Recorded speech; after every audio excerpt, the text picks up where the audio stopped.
Hi guys, nagpapabay ako dun sa workmate ko ng uwi ng Ilocos. So, nagpabili ako sa kanya ng mga longganisa, bilang longganisa ata to. Tapos, syempre, bagnet.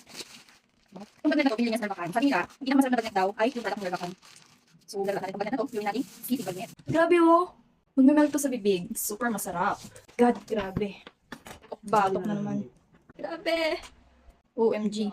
Parang ma-high blood tayo pagkain natin to eh. Guys, nagpa-advance na ako ng prito kay mama ng tokwa.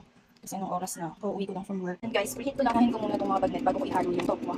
Para ma-sure ko lang na crispy talaga ng bagnet. OMG. Look at that. This is it guys. Grabe yung oil niya guys oh. So dito, titimplahan ko lang siya ng konti lang. Paminta, syempre, ang mayonnaise. Huwag kalimutan ng oyster sauce.